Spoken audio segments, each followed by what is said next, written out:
Today we're going to learn a very interesting point about loving Bnei Yisrael, loving Klal Yisrael, loving the people who, first of all, loving Jewish people, and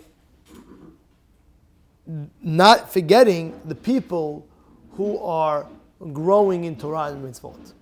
Meaning what?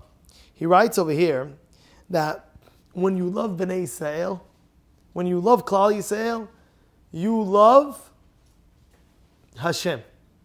Because he writes, if you think about it, the way it says, Mi sheyesh lo ohev ne'eman, hu ohev gam banav ubnei beto.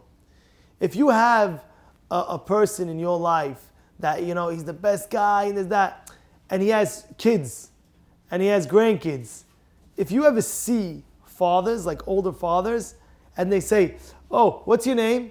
Oh, my name is Jack. What's your last name? Let's say Jack Dweck. Jack Dweck? Oh my goodness, is your grandfather Jack Dweck, my friend? Yeah, that's my grandfather. Jack E. Dweck? Yeah, Jack E. Dweck. Oh my, and he has such a love for the kid. You know what I'm saying? Why? Because he has so much love for the grandfather that he automatically loves the kid. Same thing with Klal Yisrael. If you love Hashem, you love his children. Hashem has his children. These are my kids. These are my kids. You're not going to take care of my kids? You want to do everything in your capability to take care of them. You want to do everything in your ability that you can do for them, to serve them.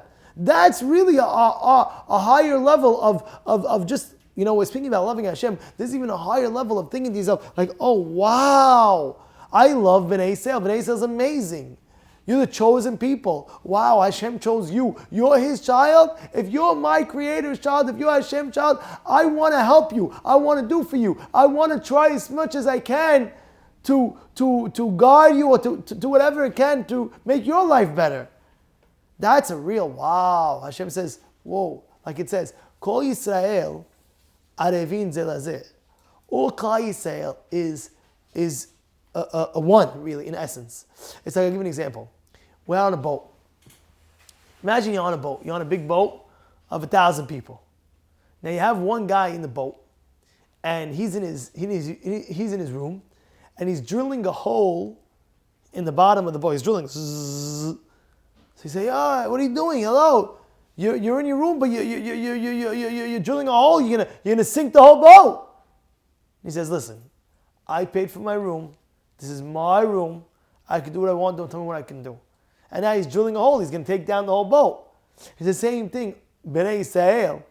If a person's like sin, really, you're all one. You're making problems for us now by drilling a hole, by doing averot. Like, what are you doing? Like, we're all one. We're all in the same boat over here. Like, hello, I'm responsible. You're responsible. Hello, you bring down the world. You bring down the world. And it works vice versa. It works vice versa. When you're on a boat and you have energy, let's say, remember back in the day, they had, let's say, fuel. They would put in wood, let's say, in the oven to fuel up the boat. So now, in essence, who's fueling up the boat? There's one guy, you're sitting on top of the deck, you're chilling out, but you're not understanding that guy's doing the work. He's pulling and pulling and pulling. He's doing work for Klal Yisrael. So when you do Torah and mitzvot, you're putting energy in the world.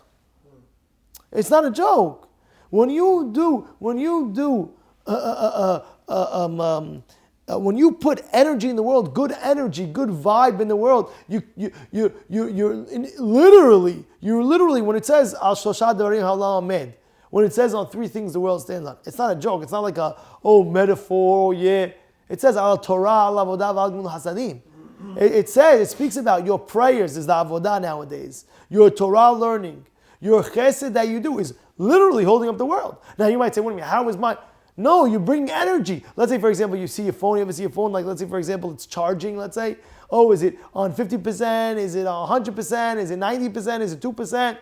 The more mitzvot are being done, Torah being shared in the world, the more fuel, the more charged is the world. The more less, heaven forbid, you're killing the charger down. It's going less and less and less. It's energy in the world that you're placing. And it's affecting everything. It even affects the crops. You know that? It's brought down in Masechet Ta'anit like that, by the way. It's brought down. It speaks about it. Go look at Ayin Cham. Masechet Ta'anit, he speaks about why were these crops grown better in this generation and then the other generation it was less. And the Gemara says over there, that generation, they had this rabbi and that rabbi, and they were producing and they were doing, and all the people in Bnei Yisrael with tzaddikim and this, that. It changed the nature of the world, of the growth. Yes, it's not a joke. This is really a thing that we have to contemplate and to know that we have to love Bnei Yisrael. We have to literally love Bnei Yisrael. Why? First of all, they're our people. They're our people that Hashem is children. Do you love Hashem? Do you love your father? If you love your father, then you love his kids too. Understand? Hashem says, these are my kids. You love my kids? If you love my kids, good. You with me. You don't love my kids, Allah, what's going on over here? And you have to develop that. You have to develop that. How do you develop that? How are you going to do? What are you going to work on? The Rabbi Miller always says, he says, take a person, say, this person, I'm going to start showing more. You know, it says, love your friend like you love yourself. I'm going to start doing things for him. I'm going to start helping him. I'm going to try to do whatever he needs to be done. You understand? This is really a great lesson that we learned. We're going to pass it along, yeah?